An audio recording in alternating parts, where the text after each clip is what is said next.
On peut parler pendant le décompte ou non. Ça y est, on y va là. Ah, Donc, ok. David Kouvenkinos, merci d'être là malgré cet aléa d'emploi du temps.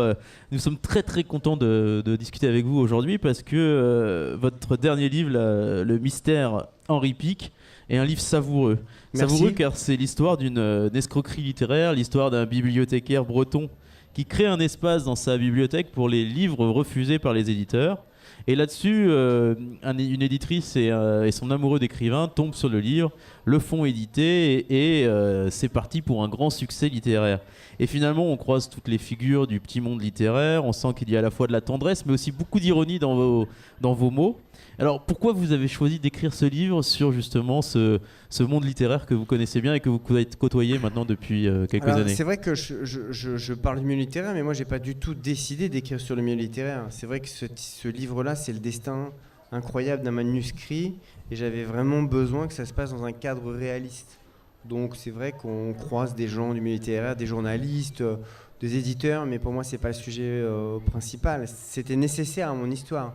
Mais c'est vrai que ce livre parle de la littérature d'une manière générale, de tous les amoureux de la littérature, des bibliothécaires, des libraires, des éditeurs, des représentants qui traversent la France comme ça pour défendre les livres.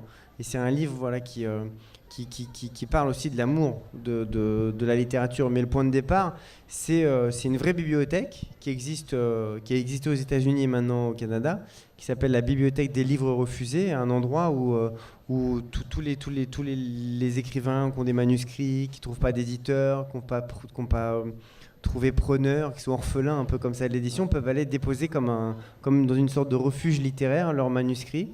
Et donc moi j'ai inventé la version bretonne dans le Finistère, et c'est là qu'une jeune éditrice va découvrir un manuscrit qu'elle trouve extraordinaire. Elle va être bouleversée par ce livre, et après c'est toute l'histoire de ce livre, et puis l'enquête pour savoir qui était cet auteur et si c'est bien lui finalement qui a écrit ce livre. C'est mon premier polar littéraire.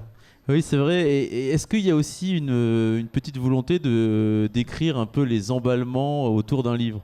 Est-ce que c'est le tourbillon un peu que va vivre la famille de cet auteur? Parce que sans révéler l'histoire, cet auteur est difficilement trouvable.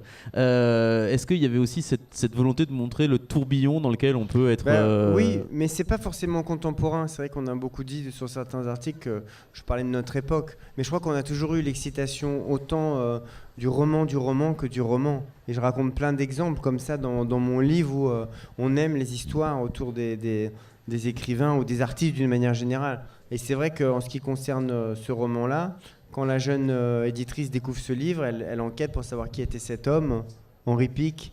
Elle découvre qu'il est mort 2 ans auparavant et qu'il tenait une pizzeria en Bretagne, à Crozon. Et donc, c'est vrai qu'auréolé de cette personnalité mystérieuse, de se dire mais à quel moment, quand il aurait pu écrire, parce que sa veuve tombe des nues, elle n'a jamais vu lire un livre, elle n'a jamais vu écrire quoi que ce soit.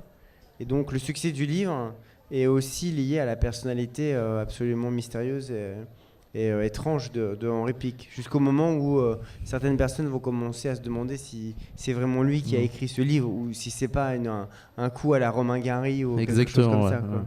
Et alors ce sujet un peu léger, caustique, qui est beaucoup plus léger finalement que celui de votre livre précédent, Charlotte, qui racontait... Ouais, alors je pouvais difficilement faire... plus difficile. Voilà. Et est-ce que c'était une volonté justement aussi de se sortir de quelque chose de dramatique? À vrai dire, moi je réfléchis jamais en termes de volonté ou de je veux faire plus dramatique ou moins dramatique. On est tributaire aussi des idées qu'on a. C'est vrai qu'après Charlotte, une chose est certaine, c'est que je ne pouvais pas du tout écrire un nouveau livre. J'étais complètement vidé après cette écriture, surtout les derniers mois où j'ai écrit et réécrit sans cesse.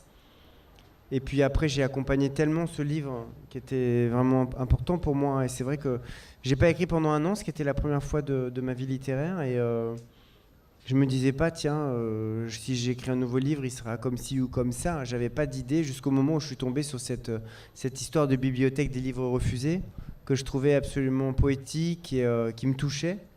Et en même temps, je venais de voir un documentaire sur Viviane Meyer. C'est une photographe qui était babysitter et qui, après sa mort, on a découvert une œuvre extraordinaire.